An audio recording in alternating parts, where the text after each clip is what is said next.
हाँ, ये रिंग अच्छी है, बीवी को पसंद भी आ जाएगी। अरे यस सर, आपकी चॉइस बहुत अच्छी है और ये डिजाइन भी नया है। डिजाइन नया है वो तो ठीक है, लेकिन सोने की प्योरिटी का प्रूफ कहाँ मिलेगा? बनिए एक जागरूक ग्राहक। आज ही डाउनलोड कीजिए BIS केयर ऐप। सोना खरीदने से पहले BIS केयर ऐप पर HUID कोड अवश्य वेरीफाई करें। नमस्कार, ये आकाशवाणी चंडीगढ़ है। अब आप रतिका से प्रादेशिक समाचार सुनिए। पहले इस बुलेटिन के मुख्य समाचार। कांग्रेस नेता शशि थरूर ने नई दिल्ली G20 घोषणा पत्र की सराहना करते हुए इसे भारत की कूटनीतिक जीत बताया है। देश के शीर्ष वार्षिक विज्ञान पुरस्कार शांति स्वरूप भटनागर पुरस्कार की घोषणा की गई। 12 वैज्ञानिकों को ये पुरस्कार मिलेगा। हरियाणा इस बार अंतर्राष्ट्रीय व्यापार मेले में लोकल फॉर वोकल को बढ़ावा देने के लिए स्वयं सहायता समूहों और किसान उत्पादक संगठनों के उत्पाद प्रदर्शित करेगा। और हरियाणा के कृषि मंत्री जयप्रकाश दलाल ने कहा है कि इस बार धान की खरीद 20 सितंबर से शुरू करने के लिए केंद्र से सहमति मांगी गई है। अब समाचार विस्तार से। कांग्रेस नेता शशि थरूर ने नई दिल्ली G20 घोषणा पत्र की सराहना करते हुए इसे भारत की कूटनीतिक जीत बताया है। श्री थरूर ने नई दिल्ली घोषणा पत्र पर सभी सदस्य देशों की आम सहमति बनाने पर भी भारत की सराहना की। उन्होंने कहा कि 58 शहरों में 200 बैठकों के आयोजन ने इसे राष्ट्रव्यापी आयोजन बना दिया है। इस अभूतपूर्व सम्मेलन में विभिन्न कार्यक्रमों के माध्यम से विभिन्न संस्थानों ने भागीदारी की। काबिले गौर है कि प्रधानमंत्री नरेंद्र मोदी ने कल G20 शिखर सम्मेलन के समापन की घोषणा करते हुए अंतर्राष्ट्रीय आर्थिक सहयोग के लिए प्रमुख मंच पर दिए गए सुझाव और प्रस्ताव की समीक्षा के लिए नवंबर में एक वर्चुअल G20 सत्र आयोजित करने का प्रस्ताव रखा है। 2 साल के अंतराल के बाद आज देश के शीर्ष वार्षिक विज्ञान पुरस्कार शांति स्वरूप भटनागर पुरस्कार की घोषणा कर दी गई है। इस वर्ष 12 वैज्ञानिकों को ये पुरस्कार प्रदान किए जाएंगे। वैज्ञानिक एवं औद्योगिक अनुसंधान परिषद के महानिदेशक डॉक्टर एन कलेसेल्वी ने केंद्रीय विज्ञान एवं प्रौद्योगिकी मंत्री डॉक्टर जितेंद्र सिंह की उपस्थिति में पुरस्कारों की घोषणा की। परिषद के पहले निदेशक शांति स्वरूप भटनागर के नाम पर शुरू किए गए ये पुरस्कार विज्ञान के 7 विषयों में दिए जाते हैं। इस अवसर पर केंद्रीय विज्ञान एवं प्रौद्योगिकी मंत्री डॉक्टर जितेंद्र सिंह ने कहा कि G20 शिखर सम्मेलन भारत की तकनीकी क्षमताओं और इसकी आर्थिक ताकत को प्रदर्शित करने का एक जरिया बन गया है। उन्होंने आज वैज्ञानिक एवं औद्योगिक अनुसंधान परिषद, राष्ट्रीय विज्ञान संचार एवं नीति अनुसंधान संस्थान में एक सप्ताह एक प्रयोगशाला कार्यक्रम की शुरुआत की, जो इस महीने की 16 तारीख तक चलेगा। डॉक्टर जितेंद्र सिंह, जो इस परिषद के उपाध्यक्ष भी हैं, ने कहा कि अब दुनिया को ये बताने का समय आ गया है कि हम जन कल्याण के लिए विज्ञान के क्षेत्र में क्या कर रहे हैं। उन्होंने कहा कि ये एक अभियान है जिसके दौरान परिषद की प्रत्येक प्रयोगशाला एक सप्ताह के दौरान देश के लोगों के सामने अपने विशिष्ट विचार रखेगी।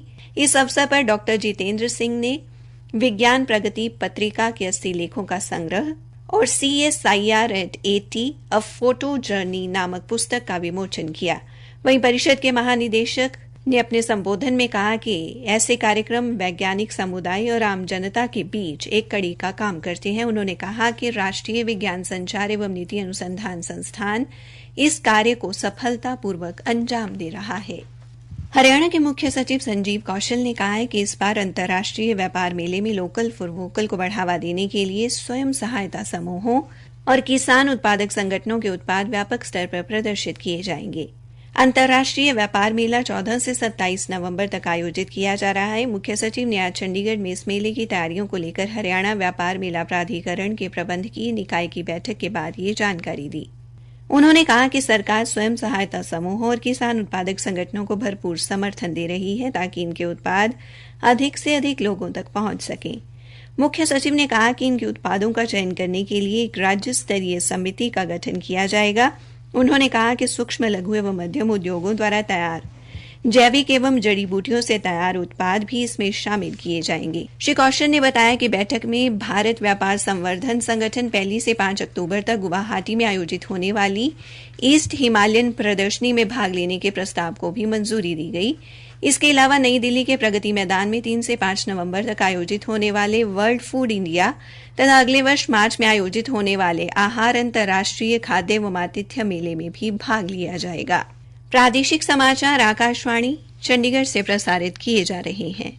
आकाशवाणी चंडीगढ़ के समाचार सेवा प्रभाग द्वारा अमृतकाल में शुरू की गई प्रश्नोत्तरी प्रतियोगिता का आज का प्रश्न है, हाल ही में किस महाद्वीपीय संघ को G20 में स्थायी तौर पर शामिल किया गया है? अपने उत्तर newsaircht@gmail.com पर तुरंत मेल करें। शनिवार को पूछे गए प्रश्न का उत्तर है, क्रांतिकारी रास बिहारी बोस ने राजस्थान में स्वतंत्रता सेनानी अर्जुन लाल सेठी को सशस्त्र क्रांति की जिम्मेदारी सौंपी थी। हरियाणा के कृषि मंत्री जयप्रकाश दलाल ने कहा है कि धान की खरीद के लिए तैयारियां शुरू कर दी गई हैं और राज्य में 20 सितंबर से धान की खरीद शुरू करने के लिए केंद्र सरकार से सहमति मांगी गई है।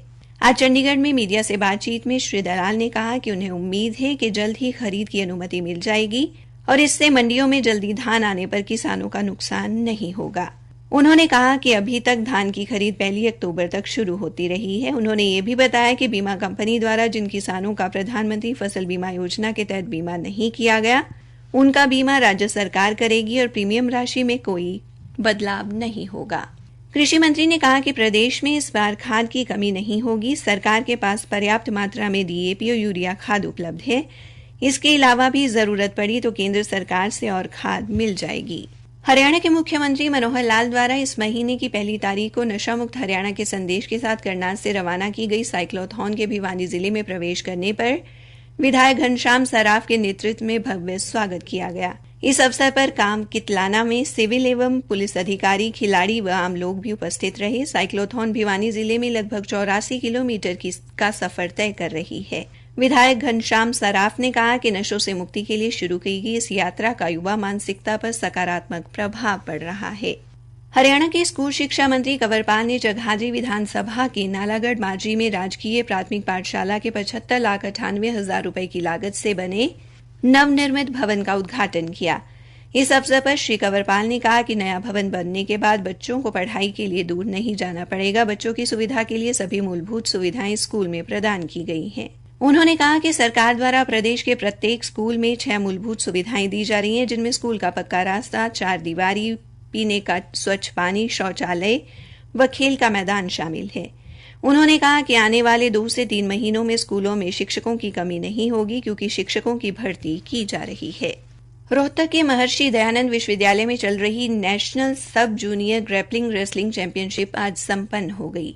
4 दिन तक चली इस चैंपियनशिप में लड़के व लड़कियों के वर्ग में हरियाणा की टीम ओवरऑल विजेता रही।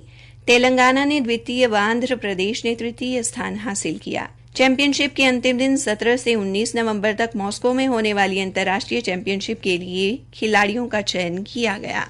पंचकुला स्थित दशम पातशाही गुरुद्वारा नाडा साहिब से आज से शबद कीर्तन का सीधा प्रसारण शुरू हो गया है। हरियाणा से गुरुद्वारा प्रबंधक समिति के कार्यकारी महासचिव रमणीक सिंह ने पत्रकार वार्ता के दौरान बताया कि गुरुद्वारा नाडा साहिब से ये सीधा प्रसारण वर्ल्ड पंजाबी चैनल पर सुबह 3:15 बजे से 8 बजे तक विश्व के 63 देशों में किया जाएगा। उन्होंने कहा कि इस दौरान कोई भी विज्ञापन प्रसारित नहीं किया जाएगा। हरियाणा के अन्य गुरुद्वारों पंजोखरा साहिब से भी प्रसारण शीघ्र शुरू किया जाएगा। अंत में मुख्य समाचार एक बार फिर। कांग्रेस नेता शशि थरूर ने नई दिल्ली G20 घोषणा पत्र की सराहना करते हुए इसे भारत की कूटनीतिक जीत बताया है। हरियाणा इस बार अंतर्राष्ट्रीय व्यापार मेले में लोकल फॉर वोकल को बढ़ावा देने के लिए स्वयं सहायता समूहों और किसान उत्पादक संगठनों के उत्पाद प्रदर्शित करेगा। इसी के साथ ये समाचार बुलेटिन समाप्त हुआ।